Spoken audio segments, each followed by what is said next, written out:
Bonjour à tous, dans la roue d'AG2R La Mondiale, c'est votre programme quotidien sur le Tour de France avec au sommaire de ce premier numéro les coulisses avec un thème que vous avez choisi. Laurent Biondi va nous expliquer comment se gère la logistique avant et pendant le Tour.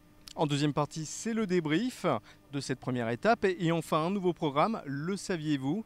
Les expressions du cyclisme racontées par les cyclistes eux-mêmes et le staff. Allez, c'est parti!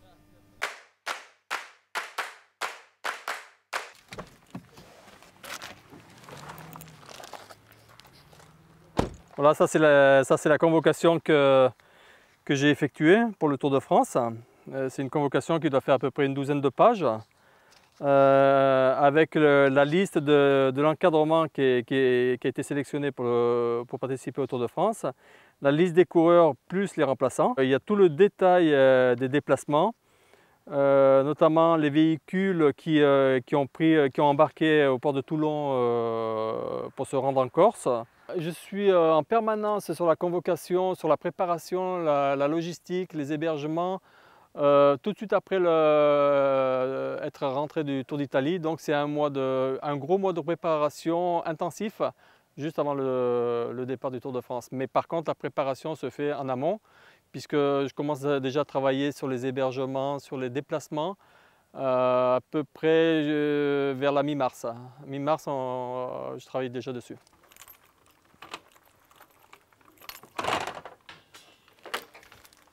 Chaque coureur va toucher pour le Tour de France un maillot manche courte été, 2 maillots manche courte en carbone, un maillot manche longue Leggero, un maillot manche longue un peu plus épais, notamment pour la montagne, un maillot sans manche. Ils vont toucher aussi des combinaisons comme celle-ci, une manche courte et une manche longue, parce que c'est vrai que les spécialistes souvent mettent des combinaisons manches longues. Ils vont toucher également 3 cuissards courts, un cuissard long, un collant long, 3 paires de gants d'été. Ils vont toucher également 6 paires de chaussettes pour commencer, sauf s'il pleut, ils en auront un peu plus. Des couvre-chaussures aussi pour les contre-la-montre, donc en lycra fin. Ils vont toucher également un casque rigide, puisque c'est vrai que c'est une protection qui est importante pour les coureurs. Donc je vais continuer pour finaliser les paquets. Ouais, des petites tensions dans le peloton et ce qui a causé sûrement la grosse chute à 5 bornes de l'arrivée.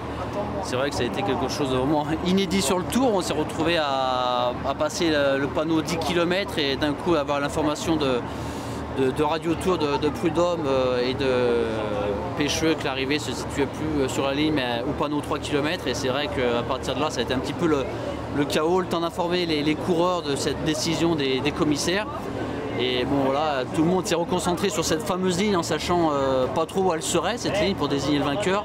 Et là, rebondissement à environ 1 km de cette fameuse ligne virtuelle, Radio Tour nous annonce que la ligne est à nouveau ouverte et que le vainqueur sera déclaré sur la ligne d'arrivée officielle. Non, pour l'instant, pas de retour, simplement nous, il est favorable parce qu'on n'a eu personne de pris dans la chute, donc ça c'est une grosse satisfaction. Les 9 coureurs sont présents dans le peloton et ne sont pas, on va dire, physiquement touchés. Donc ça c'est une bonne chose. Et puis bon, Radio Tour a rassuré aussi l'ensemble du peloton que tous les coureurs seraient mis dans le même temps que le vainqueur pour ceux qui sont tombés à 5 bornes. Donc l'arrêt des 3 km ne sera pas appliqué aujourd'hui. Bon, c'est Samuel Dumoulin qui termine 6e. Ouais, justement, nous la journée elle est plutôt bonne. Hein. On n'a pas mis de coureurs à l'avant, on savait que ça ne servait à rien aujourd'hui de mettre des cartouches dans le vide pendant les 200 premiers kilomètres. C'est ce qui s'est produit. Puis dans le final, on sait qu'avec Sam, voilà, il faut qu'il se débrouille seul pour prendre les bonnes roues. On l'aide simplement dans les 10 derniers kilomètres pour le replacer. C'est ce qu'on a essayé de faire. Il a chopé les bonnes roues, 6e place, on va dire c'est plutôt satisfaisant. Un terme, c'est souvent réservé aux sprinters parce que c'est quand on joue des coudes, quand on veut prendre sa place dans le train du sprinter ou voilà, qu'on est dans le noyau et qu'on veut garder la roue du sprinter. Donc là on dit frotter, mais après ça peut arriver aussi pour des équipiers, voilà, soit qui abritent un leader ou soit qui veulent venir se placer pour garder leur leader dans la roue, équipier les devant. Bah, raconte, toi, t'es spécialiste. Justement, ouais, c'est pour placer le leader genre au pied d'un col ou à un point stratégique de la course où ça va se faire, où la course elle va vraiment se lancer là. Pour frotter, il faut rester placé et surtout s'occuper du leader. Donc c'est là où il faut jouer des coudes et pas lâcher sa place dans un peloton. Quand il faut, ouais, j'y vais. Après, quand je sens que... Il y a deux frottages en Ouais. fait. Il y a le frottage pour la gagne et Voilà. le frottage pour le placement dans les endroits stratégiques, quoi. Après, il y a des, enfin, moi, je suis pas du genre à prendre des risques pour rien, quoi. Après, il faut pas faire ça sale. Hein. Mais je veux dire, le coup, du moment que tu as les mains sur le guidon, le truc, tu n'as pas le droit de pousser un mec, c'est ça que tu n'as pas le droit. Ouais, écarté de la trajectoire. Ouais. Mais on peut quand même toucher avec la main, c'est un réflexe pour se protéger. Mais sinon, plus communément, c'est avec le coude, l'épaule. Puis, Après, si tu bon, touches ça ici, arrive, ouais, voilà, le bassin. mais le Bon, coude, après, il- les coups de tête et tout, c'est vraiment dans les arrivées pour de purs sprinters, quoi. Voilà. Voilà.